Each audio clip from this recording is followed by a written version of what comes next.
Hello and welcome to another MovieBoozer.com Pubcast, and this is our special edition that once a year, Hawk and I take a month and we just watch crappy movies. And normally, it's in January.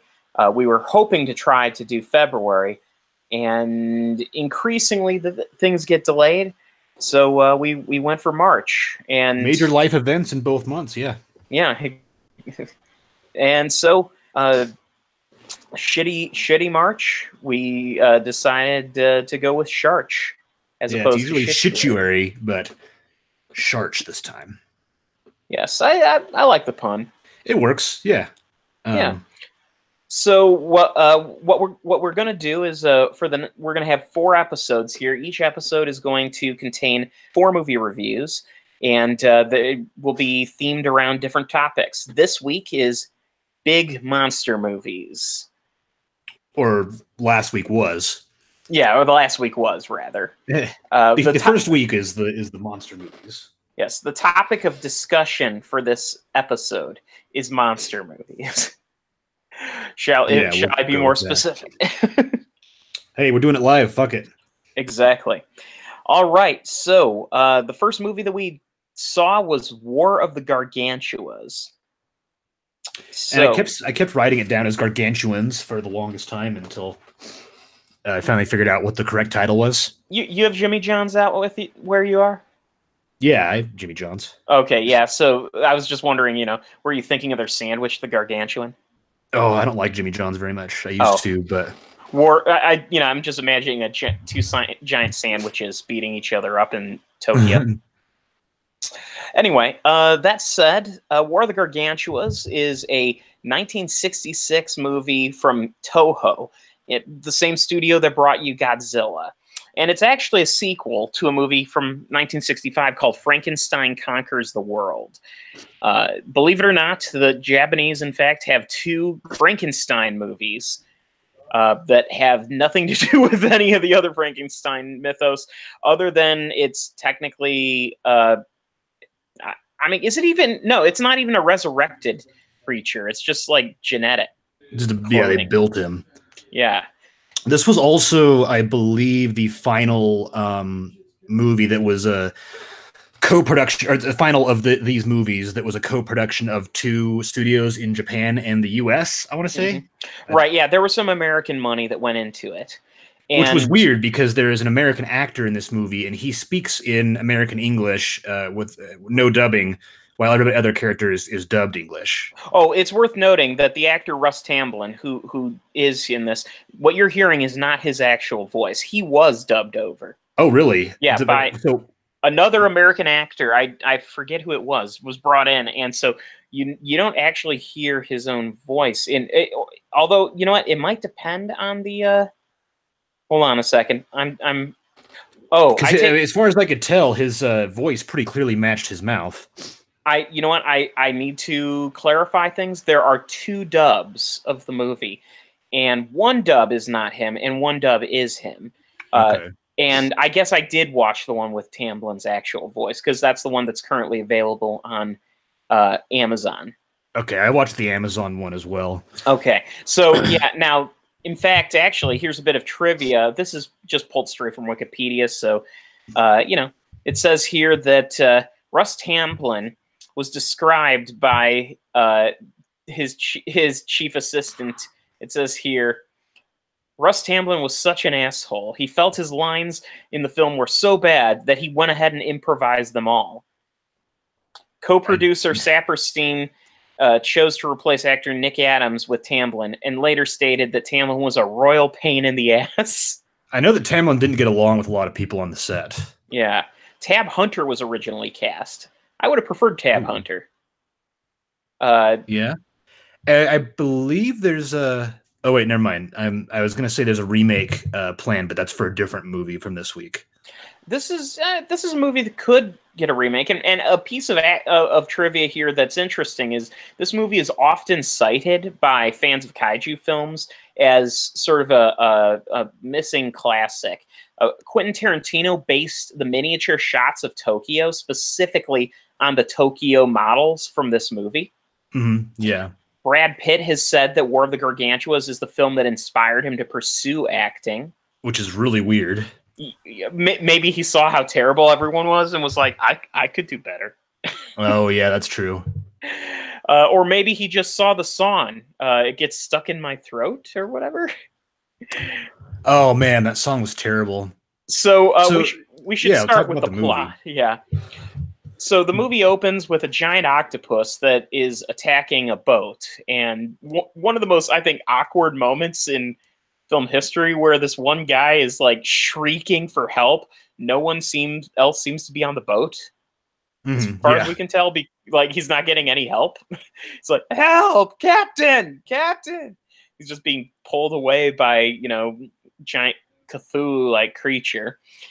And then suddenly the octopus stops because another creature saves the day and seemingly and fights the octopus and chases it away. And the sailor's like, oh, cool. And that's when it gets worse because it turns out that this other creature he wasn't so much saving the boat as he was saving the boat for seconds. Yeah. And he wanted to bite of that octopus. Yeah, he wanted to have calamari, and then he wanted to have some long pig. Yeah. Yeah. So speaking of that, this creature is a sort of sea monster, but it's like a humanoid creature who is covered in, I guess, seaweed. You would call it, maybe seaweed fur. And something green. So it turns out this creature is a genetic duplicate of the Frankenstein created in the previous film. They call him a Frankenstein. Really, he's just a giant clone or something.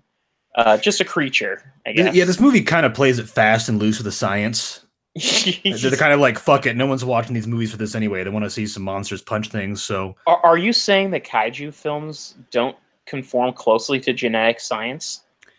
I would say that kaiju films are generally more thoughtful than this one is. Like Shin Godzilla was genuinely. Did you see that Shin Godzilla? I never had a chance to see that one. From a couple years ago. That one was a little lighter on the action, but really played into political and militaristic. I can't think of the word. There's a lot of war room intrigue in that movie, and officials and generals trying to figure out what to do, and kind of having ideological conflicts over what the best course of action is. Like, some of these kaiju movies are very also allegorical in terms of what the monster represents or what the people represent. And this movie is, let's have some shitty looking models that we can break. Yes. Now, that said, this movie, I will say its biggest and best feature is the fact that as a percentage of the movie, I would say there's more monster fighting in this than any other Toho Godzilla movie from that, Toho monster movie from that era. If you look at the Godzilla movies from that time frame, usually there is 15, maybe 20 minutes of giant monster shenanigans. The rest is all just, dudes in science labs or military trying to figure things out. And sometimes it's more interesting than others. Mostly it's, an excuse to multitask while you wait for the next battle. Yeah. And back in 2017, when I was laid up in the hospital for a little while, one of the channels they had there played a ton of Godzilla movies. So I actually watched a whole bunch that I hadn't seen before. And I would say that while the plot itself of this movie is pretty stupid, it does provide you with some giant monster fighting and plenty of it, and I got to give it credit for that. Because it ends up being, the other Frankenstein monster also appears, and there's some conflict over how dangerous they are. Yes, and it's kind of an interesting story because at first the military goes after the green monster, and its brother, so to speak, its genetic brother, saves him, and then after a while he realizes that his his green brother is a killer, and he's not. And don't they start fighting like a matter of moments after he saves him? I wouldn't say a matter of moments, Kinda. but I would say within It's like the next scene. within a scene or two, Yeah. he realizes that maybe it wasn't the best choice for him to save his brother. Kind of interesting. There was a lot of really fun model work in this, but I gotta share like my favorite part in the whole movie, my favorite shot, besides it is one that you really love, but then there's one that made me laugh even harder, is that I think it's the brown one that's sitting at the bottom of a cliff and there's like a landslide and a boulder just lands on its knee and he's like, "Roar!" And like it almost looks like something hit the actor and he had he reflexively grabbed his knee because it actually hurt. And that I thought was hilarious. It's quite possible that's exactly what it was. So what scene was it you were referring to? Because you said there was a scene that you thought I really... When he's picking up the tanks and throwing them at the houses, and then you just get a shot of a house. It's like, that's a model. It's going to break in about 2 seconds. Oh, yeah. And the tank comes smashing down. And then the tanks were so clearly toys also. Like, there's such a bizarre shift. It's like those movies where they have the stunt double gag where all of a sudden the actor is swapped out for a very non-lookalike stunt double before they have to get hit or something. I think it's not just the fact that the monster is throwing tanks at obvious model houses. It's the fact that he throws so many tanks at so many model houses, and it goes on for an absurd amount of time. It's at least a 3-minute sequence of just throwing tanks at houses. Yeah. Yeah. And you'd think they would, the guys in the tanks would have tried driving away or something. They're just sitting there. Yeah. They're just, yeah. And okay, maybe we'll give it that they abandoned them and there's no one in those tanks, but where's the fun in that? You got to imagine there's little people and they're going, ah! Should have had, like, as the tank is flying through the air, the guy's just shooting. and that has happened in the past. But, yes. Yeah, so another favorite sequence of the movie for me is a nightclub sequence where you get to see this American singer show up and sing her version of, I don't know, like a Debbie Reynolds sort of song that is so poorly written and so flat and ridiculous, and I just don't get how they thought that this was going to be like because it's clearly they thought, oh, this is a catchy song, we're going to put this on a soundtrack and maybe it'll be a hit. Because when did this movie come out? 1966. So that would have been close to the time I think the James Bond movies were happening, right? Oh yeah, by 66, that's roughly Thunderball. That's what I thought. I was gonna say Thunderball. That's right. Like the James Bond movies often had, or spy movies often had a sequence where a woman was singing as like an interlude between the action beats. So either it was that they're trying to capitalize on that, or my favorite theory is the studio is just daring you to want this lady to die, because as soon as that scene starts, you're like, okay, this lady's fucking toast. She's gonna get grabbed. Oh yeah, behind. Like it's like something's gonna come up behind her and grab her and eat her. That's exactly what happened, except she didn't get eaten. She got thrown down. But well, I mean, the scene played out to expectations. And presumably she's probably dead, because they don't really. I mean, she's moving a little bit, but she's beat to hell. Yeah. So right, she dies soon after. So some additional trivia that I found from Wikipedia. Apparently, an episode of the cartoon show Scooby-Doo Mystery Incorporated had an episode called Battle of the Homungonauts, in which it was based on this, yeah. In which there is a cover of the song "The Words Get Stuck in My Throat." Yeah, I now need to look up this episode. And of course, the Battle of the Homungonauts, I believe, also had a point where two similar-looking monsters fight each other. Mm-hmm. Something in my brain is telling me that, although it could be a Mandela effect. This is off topic. I was just telling Will the other day that for some reason I had it stuck in my head that Tim Burton's Dumbo at one point, I swear to God, I had seen a trailer where Ron Livingston was in it, but then a later trailer, Colin Farrell was there instead of Ron Livingston. You know what? That's interesting. I get that sometimes with movies. To this day, I remember when I was a little kid, the Mighty Ducks, when that came out. The cartoon or the... Oh, were you too young for the first Mighty Ducks movie when that came out? I don't know if I was too young. I just kind of fucking hated sports. Okay. Well, either way, when the first one came out, I swore months prior to it actually coming out, I saw a trailer or something that indicated that the movie was about a girl coach who taught this group of kids what's what, and I had no, like, the whole thing of Emilio Estevez involved in it. When I went to theaters, I remember to this day being kind of surprised that it wasn't, that there was a dude who played their coach. To be fair, though, didn't Emilio Estevez have kind of longish hair in that movie? Yeah, but I knew who Emilio Estevez was from other places, so I would have been able to call that out. Interesting. Just weird. The Mandela effect is weird. Oh, apparently So Devo strange. also has performed "The Words Get Stuck in My Throat." That sounds like something Devo would do. Yeah. So this movie is it's bonkers.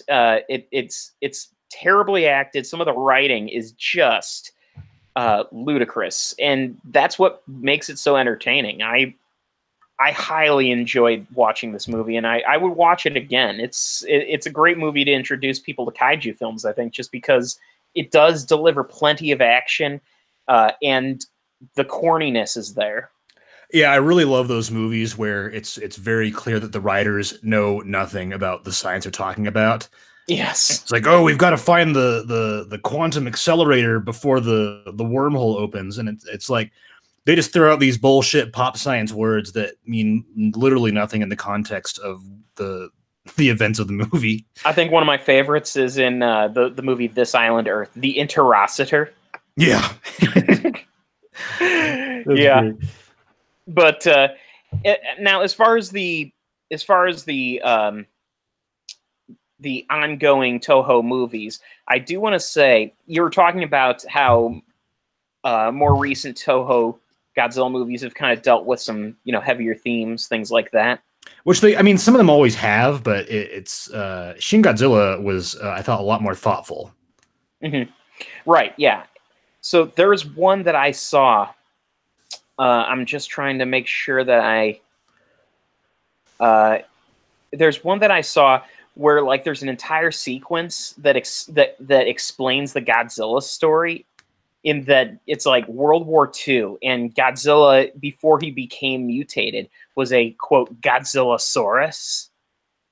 And in World War II, there's this island where the Japanese are, the Japanese have taken over the island. They're being raided by American soldiers. And it's this dark sequence where, like, American soldiers are routing the Japanese, and then suddenly Godzillasaurus shows up and starts fucking murdering all of the American soldiers. And you can't help but wonder if there's meant to be some sort of political statement in it. Because the story's being told from the perspective of a Japanese soldier who's convinced that his life was saved by Godzilla. And then when Godzilla shows up later in the film, the old man tries to, like, befriend him and just immediately gets murdered. Oh, I know what you're talking about. I've seen that. I can't remember what it is, though. Yeah, I'm trying to find it. I know that I can see that scene vividly in my head. It's one of the 90s Godzilla movies. And while you're looking for that, yeah, I was going to say, I think in regards to there being a eventual remake of this movie, that I think that kind of thing might be on the table depending on the success of this summer's Godzilla King of Monsters and next year's 1991 Godzilla versus King Ghidorah. Yes, one of the best. King Ghidorah is my favorite Godzilla villain. Now, that's not the first Godzilla movie with King Ghidorah. This is actually because he'd been introduced in the 70s ones, right, as well. But this is the one that introduced him in the 90s, and that one also has some other weird stuff in it. Like, it has, like, the baby Ghidorahs, which are like these cute little things, and it has this cyborg character that is edited using the power of the power of in-camera editing to make him look like he runs fast. Ooh, I like that. Yeah. Oh, highly recommended. But yeah, so War of the Gargantuas, I think we'll summarize. That one you would say is on the plus side of things. Yeah, I also found it relatively painless. Mm-hmm. I think you and I approached this project in different mindsets.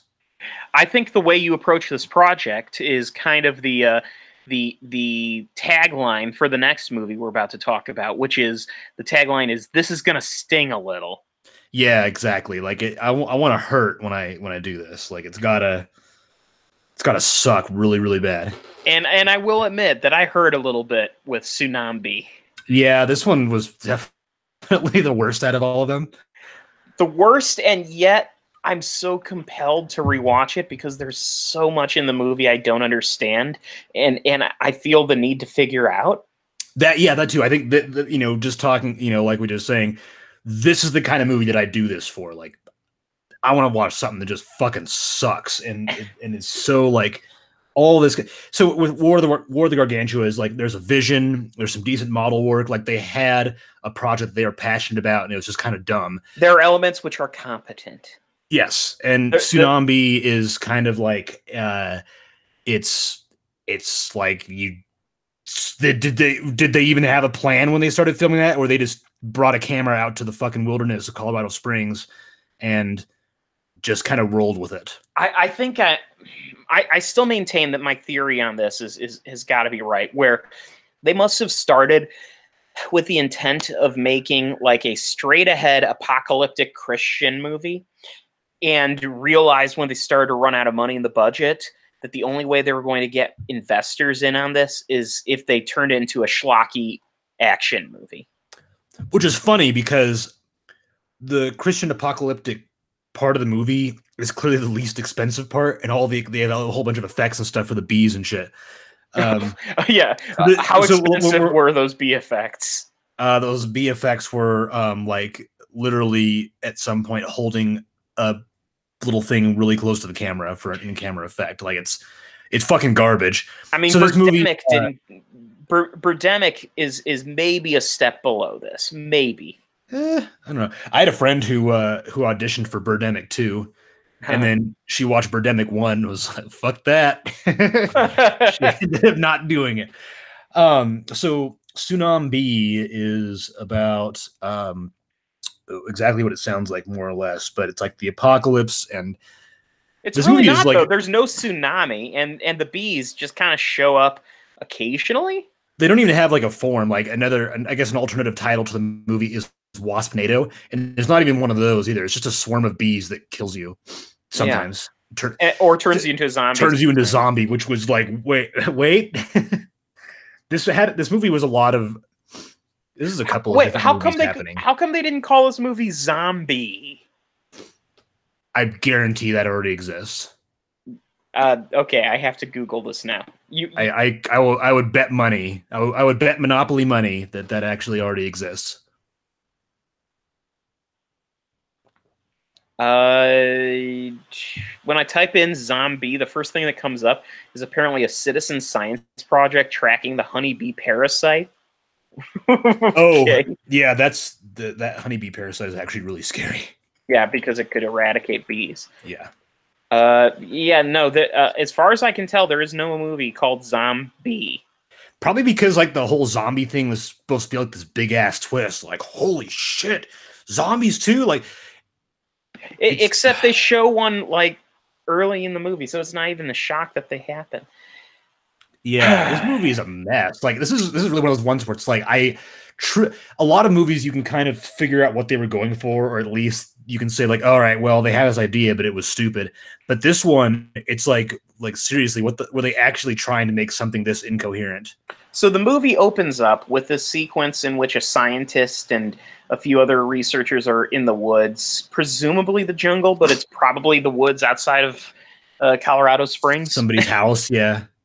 And they get presumably killed by the tsunamis, by a bunch of bees. And then it immediately cuts to a new plot happening, which is you see this. Oh, we should talk about the opening credit sequence that shows this weird person in like an apocalyptic wasteland who appears to be some sort of shaman. This fucking lady, right? Wearing the flannel. I couldn't even tell that it was the same actress. Yeah, as the epilogue. Yeah. So and it also has like a music by this guy. It's like, oh, here we go. Some jackass with an ego trip did the music for the movie.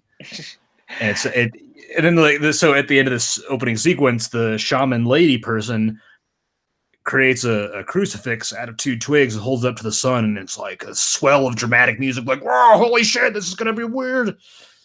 Like they made this movie really just floors the gas on the drama right from the gate. And then the next thing, the movie decides to change and say it's something else now. It opens, or not opens. The next sequence is a straight up Black Lives Matter style thing, in which a guy, a black dude, is running down the street trying to call his friend and warn him that someone's coming to kill him, and that person turns out to be a police officer. And she's like, bang, and he dies. Yeah, and they don't explain why she shot him. Ever? Because he had no weapon. And he was just standing there. And what's interesting? Go ahead. I was going to say that, like, it's pretty obvious that this guy is gunned down and killed by a female police officer, and then there's a female police officer, main character, who keeps flashing back to that same shot that kills him. And then later on in the movie, it's like this reveal, like, oh my God, it was her that did it. And it's like, yeah, no fucking shit.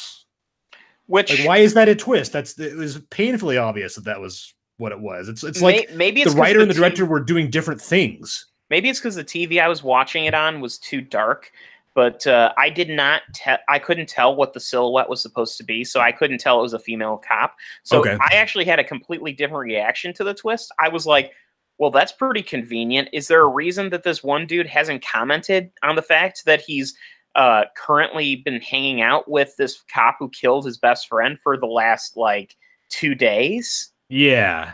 It's not brought up until... in the twist... Because the reveal, she steps out of the shadows and it's her, and he's like, "Grr!" But then he would have recognized her during the rest of the movie. It's like, right. It's the like twist totally ignores what's happening in the present. Right. It's like he didn't read the script. So they wind up stuck in a house, because that's how these movies go, and trying to figure it out. And they get stuck in. I forgot the rednecks. We got. I was gonna say, you forgot. What's the dude's name? Robert. Ralph. Jesse. Yeah, Jesse, who's basically a less personable Larry the Cable Guy. Yeah, Jesse is the redneck stereotype to end all redneck stereotypes, and a pussy. And he's a white supremacist. Yeah, right. Well, I mean, at least he is when it's convenient for him to be. He is until, like, and so the movie makes him a white supremacist just long enough for the movie to indicate that it disapproves of that behavior, and then it just makes him a dumbass. Yeah, and then really the majority of the movie, he's just like, I'm so scared right now. He's almost like, in a smarter script, he would be the voice of the audience commenting on what's going on. In a sense, I'm pretty sure he even has a comment where he talks about shitting his pants, like actually shitting his pants. He also comments on the events of the movie. He's like, he says something like, it's like, oh, that's predictable, or something like that. He's terrified, but he kind of makes a comment at how much of an obvious plot turn it is that they found beehives in the shed with the truck they were trying to get to. Yeah. And then they get stuck in the house, and they get stuck in the house with a Jesus freak and his daughter, and not that there's anything necessarily wrong with that, but he's convinced that they're safe in the house, I guess, and that's the thing. I don't know what that has to do with religion, but the daughter is blessed, so she doesn't get killed by the bees. Oh, that's right. She's basically a character from Jupiter Ascending. Yeah, she's recognized royalty. That means that Jupiter Ascending is a sequel to Tsunami. Yeah, actually. Or wait, what year did Jupiter Ascending come out? 2013. No, there's no way it was that far ago. They came out the same year. Which one got released first? I have to know this now. I'll look at Jupiter Ascending. February 6th for Jupiter Ascending. Tsunami. Well, fuck. This got released in no theaters, I'm sure. But there's got to be something. Release date. Oh, okay. So it says just here 2015. So it could have been any time. I'm gonna just come out and say it. Tsunami and Jupiter Ascending are part of the same shared universe. Yeah, let's do it. Yeah. But you know what? I would say they're both about as shitty as the other. So the one is a big budget. One is big budget garbage, and one is small budget garbage. I kind of got a huge kick out of Jupiter Ascending more so than this. At least Jupiter Ascending was one of those, like, the Wachowskis had a vision. It's just that vision was totally fucked. The vision was they had no clue what they were doing. Oh, they knew exactly what they were doing. They just kind of missed the mark a little bit. Missed the mark by a mile. The only scene in Jupiter Ascending that actually works is the scene in the middle with Terry Gilliam. You know, the whole bureaucracy scene. And that almost feels like Terry Gilliam showed up and they felt like they had to actually make something coherent for once. Right. You know, because they're in front of a true master or something. Or maybe Terry Gilliam directed that sequence. I wouldn't be surprised, actually. This says that I went on Amazon and it actually lists Tsunami as a 2017 movie. Yeah, it says here 2015 USA, 2017 Japan and Germany. So whatever. I mean, it was probably made in 2015 and then came out later. Yeah, I think that's probably what it is. Because I'm sure that the Google page for Tsunami was contributed to by the cast and crew, or by the crew, when they made it like, oh, let's add our movie to Google. It's gonna be big, boys. Well, let's see what the description in IMDb says. It says, after atmospheric catastrophes send Los Angeles into chaos. That's never... No.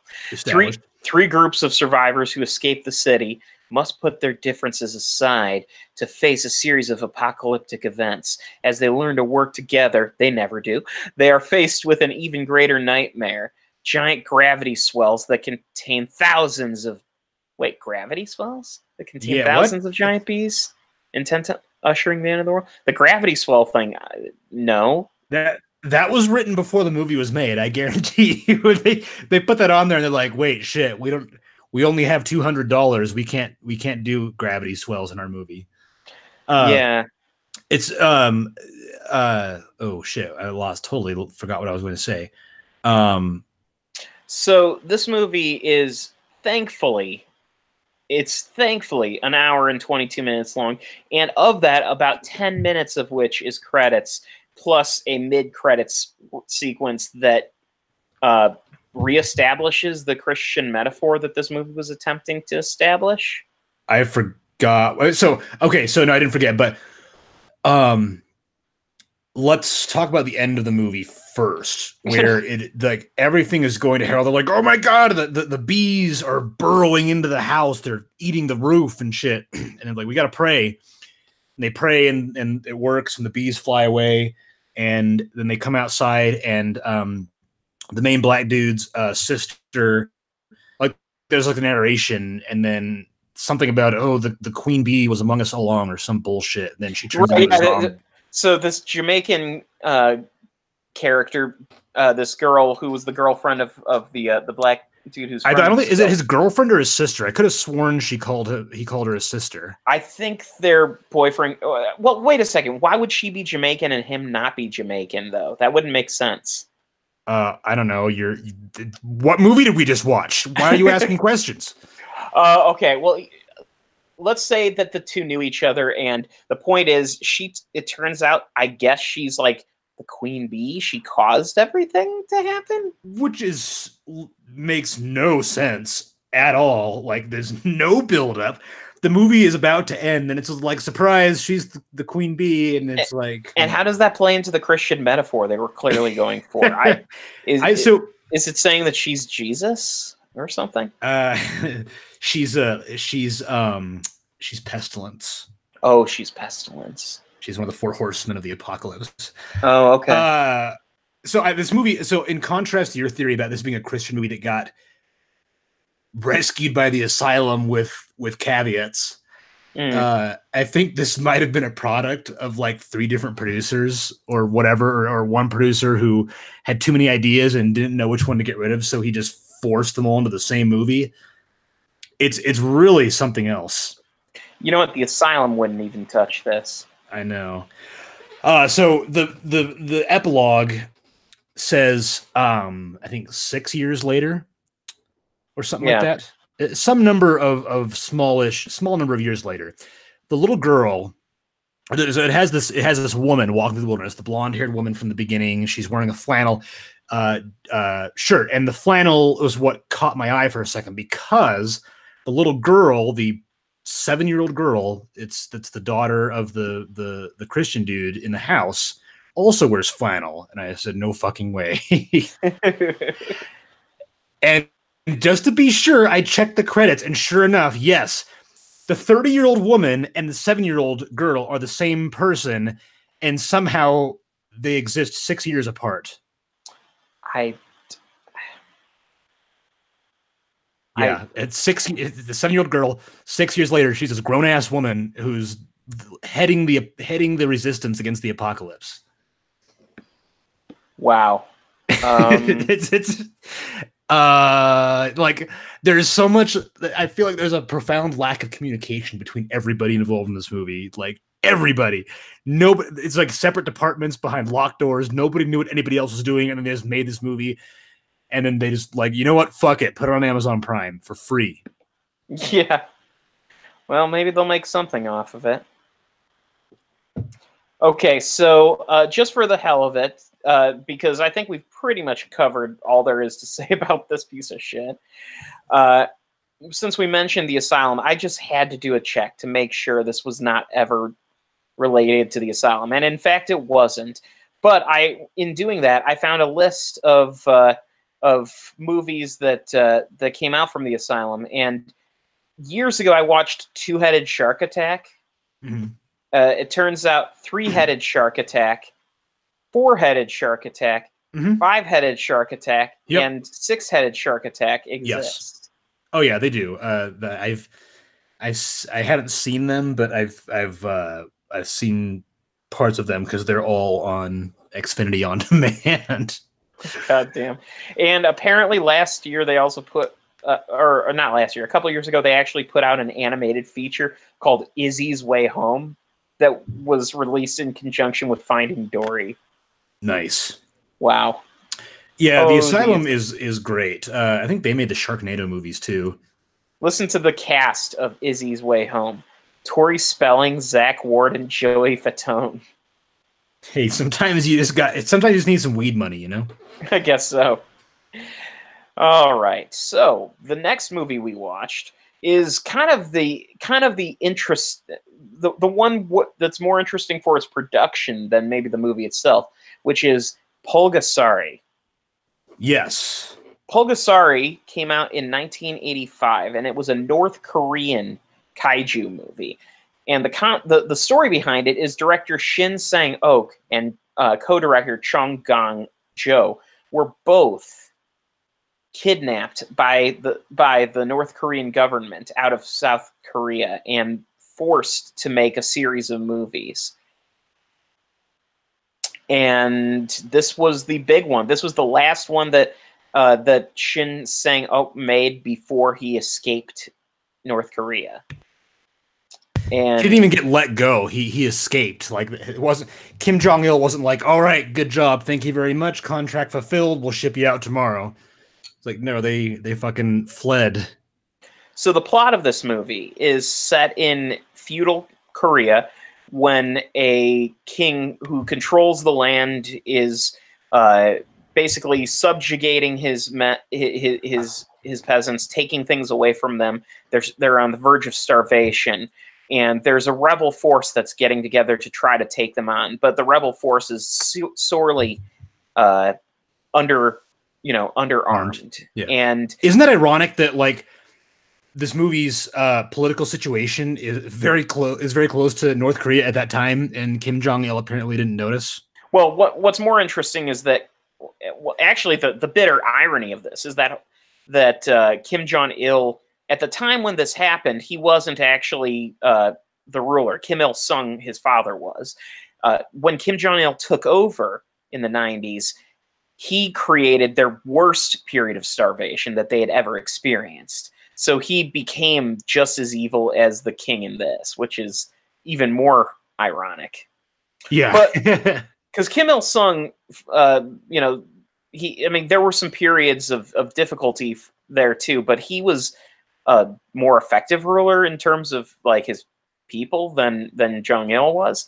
But either way, the point is, this movie's a hot mess for interesting reasons, and the plot of the movie is this guy who is a metallurgist is ordered by the military to forge weapons, and then the metal disappears, and when the metal disappears, he is thrown in prison, and with his last dying strength, he makes a little model monster. And kind of puts his soul into it, I guess.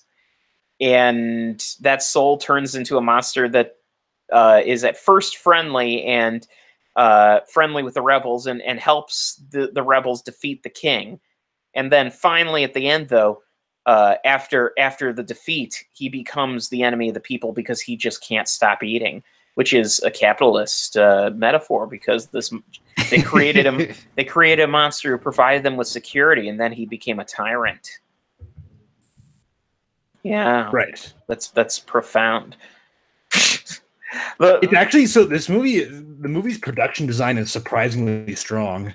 Now it is worth noting the director here is a well-regarded director from South Korea, and even I would argue that he probably did his best under the limited conditions he had in North Korea to make the best movie he could, because what else was he going to do? Go to prison? Because that was his other option, was be stuck in prison in North Korea. Right, exactly. So he was literally protecting his family. And you kind of, I don't know, maybe it's just the fact that I already knew that this was a thing, but some of the actors in this movie look like they are trying to preserve their own livelihoods. Yeah, I mean, I would say it's fairly well acted given the given the limited budget and conditions. They're clearly trying to emulate some of the more commercial Western crossover films that or films that had crossed over in the West, but at the same time, with a more communistic message, which is, the farmers rising up against the evil ruler. The message doesn't work very well, and the scenes with Pulgasari are ridiculous because they designed one just awful-looking creature costume. Yeah, but yeah, with the dead eyes. The eyes are horrifying. It's the first time there was a close-up, I was just like, Jesus. And then they're staring through me. Yes. And early on in the movie, when he's miniature Pulgasari, it's just so cutesy. It's unbelievable. Yeah, it's just like this. I was like, oh, this is gonna be a nice movie. It's gonna be cute. It's gonna be like fucking Mac and Me or something like that, like a North Korean Mac and Me. A Mac and Me where people fucking die. There's lots of death in this movie. Well, it ends up not being Mac and Me. It ends up being Pulgasari eating metal and growing huge and just fucking people up. Like, the best part of the movie, as far as I'm concerned, is when he kills the king, and you have a dude in a rubber monster suit punching the fuck out of a miniature temple. Like, yes. He just goes for it, and it's awesome. It's like, I would love to be that, to have been that actor. Just like, bam, elbow drop on this temple.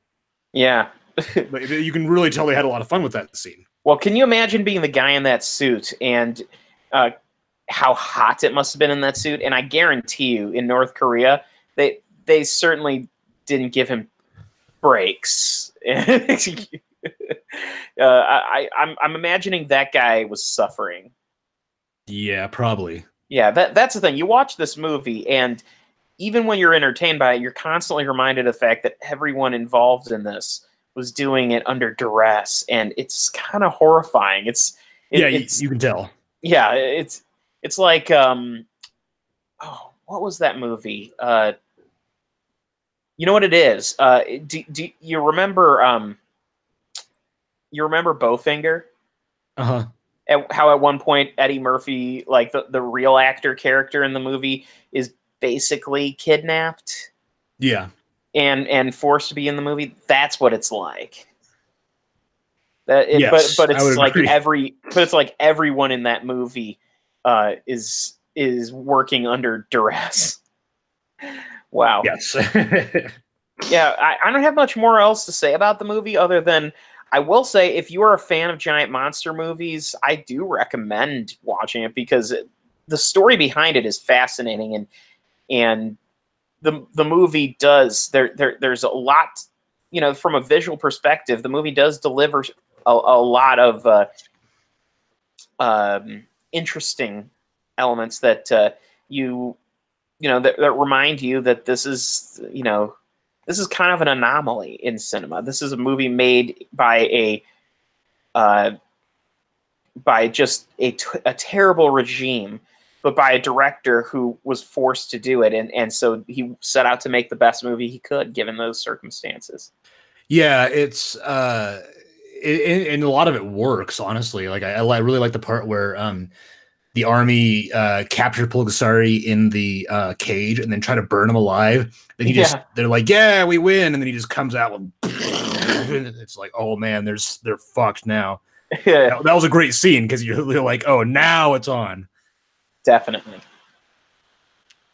Okay, well, go ahead and move on to the final movie of this list, which was sort of a honestly, I going into this movie, I knew almost nothing about what to expect with Big Man Japan. Yeah, Uh, all I knew is what you told me is that it's supposed to be wild.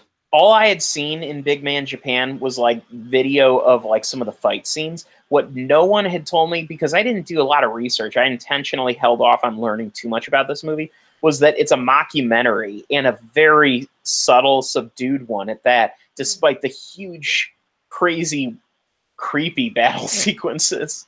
Yeah, I was very pleasantly surprised to find that it was a mockumentary. I love mockumentaries, and this was a pretty good one.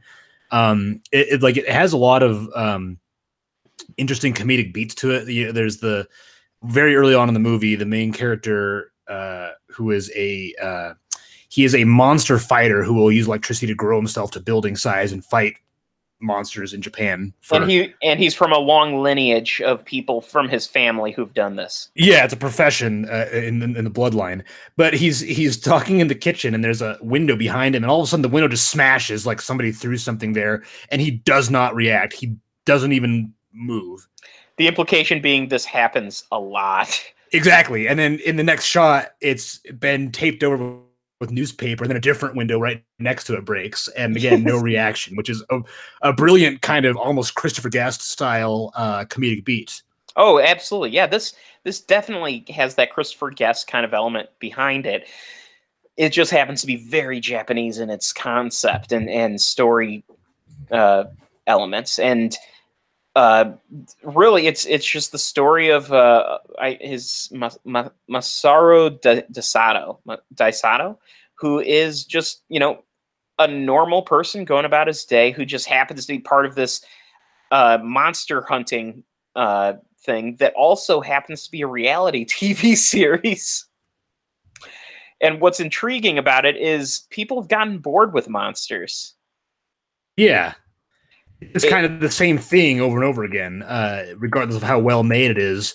It's still like they all follow the same beats. Yeah, and so his ratings are sagging, and his agent keeps doing things to try to make ends meet, like sell advertisements on his chest and hips and stuff. And that was probably one of my favorite moments is that he'll have like essentially a billboard on his ass. Yeah. And he's got his pushy agent who's always, you know, complaining at him for whatever. Meanwhile, you have all of these people in Japan, very few of which watch the show because they make it clear the the Big Man Japan airs at like 2 a.m.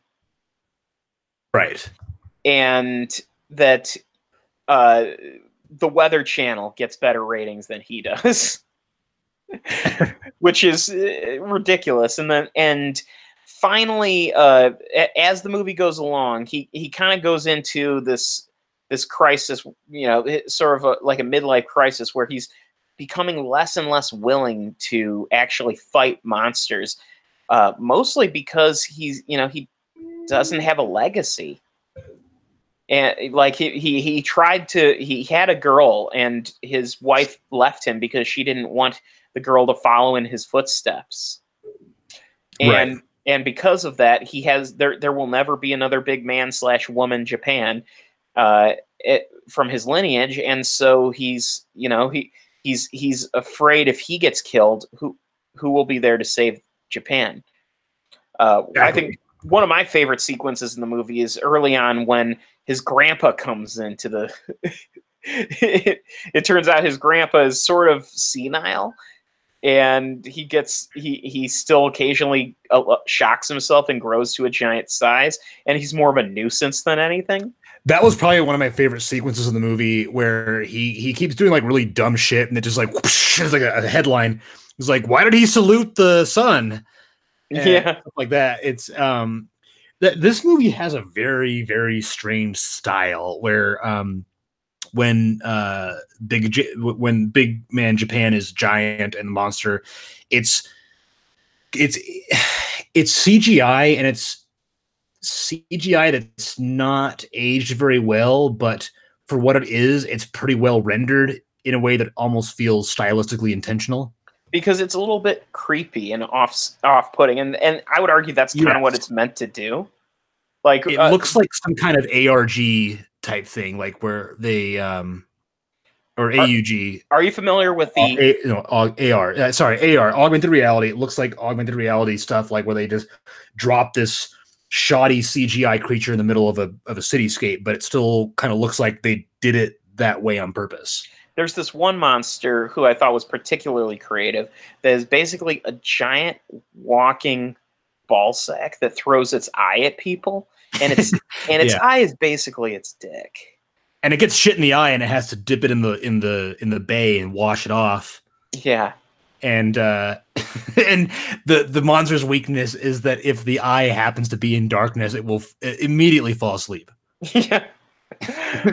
Then there's the other monster. The more horrifying monster is the one that like grabs things, and its arms are designed to like basically pull buildings directly out of its foundation. The noises that monster made were really uncomfortable. And then it lays a clutch of eggs in the shroud of the building. Which that never really ever came back to anything, did it? I think the insinuation is that's how come these monsters keep coming back. Okay, that could be it. Yeah, yeah. I think that's what it's meant to insinuate. But then finally, I think we need to address the ending of this movie. That was what, like, I was on board with this movie until that point, and at the end, I was like, yes, this is great. The movie suddenly just decides, okay, enough CG. We're gonna go old school kaiju. Everyone's in crappy costumes, and we're doing Ultraman, basically. Ultraman and his Ultra family. Yes, it's like Ultraman's dad, Ultraman's little sister, Ultraman's big. So my favorite moment of this entire movie is when Ultraman is like, "I love my baby." And so the mom picks up their robot infant child or whatever it is and sets it on the ground, and he just fucking runs up and punts it like a kickball. Yes, and it flies into the monster, and I don't even know what did it even do. The baby, you never see the baby again, which is kind of you go, and it like gets stuck inside of the evil monster. It's gone. They don't even take it with them when they take off and fly. We keep calling him Ultraman, but his actual name in the movie is Super Justice. That's right. And then Super Justice's mother, Super Justice's ex-wife. Oh man. And the what's great is this whole sequence, Big Man Japan is there as like the guest star, so to speak. And he's kind of fucking up because he doesn't know what the rules are and what they're doing. And he's kind of arguing about participating. Yeah. And then during the at the end of the film, there is this painfully lengthy dinner sequence in which they're kind of bitching him out for not being better at what he does. Yeah. It is one of the most bizarre experiences I think I've ever had in a movie, where I was just literally wondering what is even happening? Like, is this actually, like, is this a dream sequence, or is this just him going on another show and he's not actually big right now? Or the whole rest of the movie was a dream sequence, and this is reality. Oh God! And if so, wow, that's quite a reality. Yes. Yeah, I I will say the thing that's interesting about Big Man Japan is it is unqualified in being as good as it turned out to be. It's just completely brilliant and subtle. While doing the most bombastic things. Yes, I would agree with that. It's very clever, in it, like deceptively so. If I had any complaint about the movie, I think it might run a little long. I think some of the sequences early on that are, I mean, obviously they're trying to be subtle and they're trying to paint the guy who plays Big Man Japan as just the most dumpy person. And that works, but I think it goes on a little longer than it needed to. They could have cut out like 10 minutes or so. This could have been a 90-minute movie instead of 113 minutes. Oh, that's how long it was? Yeah. Okay, that's longer than I thought. It's longer than it felt. But I agree, it did still feel a little bit longer than what it could have been. Like, it definitely, 90 minutes. A tight 90 minutes would be great. That said, it's I highly recommend it. And the weirdness, it's definitely a movie. I watched it with a friend, and he was just so confused, and wonderfully so. I got to appreciate that. Sometimes you watch a movie with someone who you realize you're like, this might be a little too weird for him, and it just makes you smile. Yeah. And then I went and showed him Mandy right after it. Although that was more up his alley. I think the fact that the movie began with Starless by King Crimson was a great tone setter. It's a fantastic start to that movie. He just happens to be the friend I have who is the most into prog rock, and I think that that was perfect. Yes, definitely. That's definitely a good double feature. Not really thematically, but for the right type of person, it's they're both what the fuck sort of movies where you're not quite sure what you're watching. So it's great as a double feature because they're completely tonally different, and yet they both have the same evoke the same emotion of utter confusion for what you're experiencing. Yeah. So that kind of wraps things up for this episode of Sharch. We have the next recording we have will be talking about random movies. We decided to have a week during this month where we just picked 4 movies, regardless of genre. We picked 4 movies that we just thought on Netflix looked like basically the reaction we had was, you know what, there's no way this is going to be good at all. I thought we'd end up on a different topic because you had somebody visiting you. Oh, no, that's going to be Nicolas Cage for week 3.